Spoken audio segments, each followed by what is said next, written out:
চকবাজার বলতে এখন আমরা মূলত রোজার মাসের ইফতারির সমাহার এবং বেশ কিছু পণ্যের পাইকারি বাজারকে চিনে থাকি। অথচ 150 বছর আগে এটি ছিল ঢাকার বই পুস্তকের প্রধান কেন্দ্র বা বলা যায় প্রাণকেন্দ্র। বিশেষ করে পুঁথি সাহিত্য বা মুসলমানি পুঁথি অথবা দোভাষী পুঁথি চকবাজারকে কেন্দ্র করেই বড় হতে থাকে। এখানে এসব পুঁথি ছাপা হতো এবং তা বাংলাদেশ ও পশ্চিমবাংলার সব জায়গায় চলে যেত। মুসলিম কবি বা পুঁথিকাররাই এগুলো লিখতেন। বাংলা ভাষার সঙ্গে হিন্দি, উর্দু, ফার্সি, আরবি ইত্যাদি ভাষার শব্দ, এমনকি কখনো কখনো কিছু বাক্য মিশিয়ে এসব পুঁথি রচনা করতেন। কলকাতার সঙ্গে পাল্লা দিয়ে চকবাজারে পুঁথি ছাপা হতো এবং চলতো। সেই চকবাজারে এখন পুঁথি পুরোপুরি বিলুপ্ত। চকবাজার মসজিদের পাশে গলিতে কিছু বইয়ের দোকান রয়েছে, সেখানে ইসলামী বই পাওয়া যায়, কিন্তু সবগুলো দোকান ঘুরেও একটি পুঁথিও পাওয়া গেল না।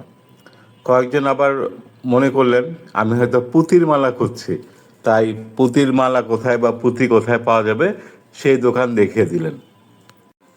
এখানে যে দোকানের মালিক আগে পুঁথি প্রকাশ করতেন তিনি জানালেন গত 20-25 ধরে একদমই কোনো চাহিদা নেই, তাই তারা নতুন করে পুঁথি ছাপেন না, এমনকি পুরনো পুঁথিগুলোও এখন দোকানে বিক্রি করেন না।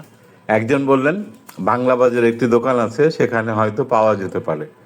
বাংলা বাজারে গিয়ে সেই দোকানটি সহজেই খুঁজে পাওয়া গেল এবং সেখানে দেখা গেল কিছু পুঁথি রয়েছে, তবে সেগুলো পুরনো। প্রকাশনার মালিককে জিজ্ঞেস করলে তিনি বললেন 2000 সালের পর থেকে আর নতুন করে কোনো পুঁথি ছাপা হয়নি, যা রয়েছে সবই আগের ছাপা পুঁথি। এর কারণ একটাই, এখন আর কোনো চাহিদা নেই, বিক্রি হয় না, এমনকি নিয়মিত কেউ খোঁজও নেয় না।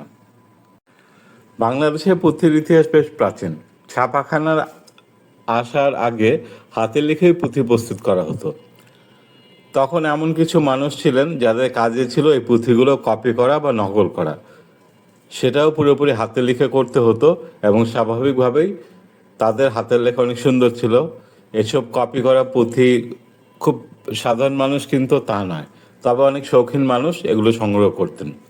বিশেষ করে যাদের পড়াশোনার প্রতি আগ্রহ ছিল তারা একটু বেশি দাম দিয়েও কিনে নিতেন। ফিরে আসি চকবাজারের পুঁথির দিকে।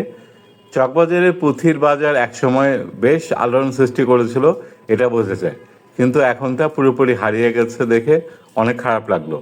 ঢাকা শহরে অন্তত 2 কোটি বেশি মানুষ বাস করে। এই বিপুল মানুষের মধ্যে যদি 200-300 জন পুঁথি কিনতে আগ্রহী হতেন, তাহলে পুরানো পুঁথি আবার রিপ্রিন্ট বা পুনর্মুদ্রণ হতো, আর নতুন পুঁথি লেখার চর্চাও হয়তো ভালোভাবে শুরু হতে পারত।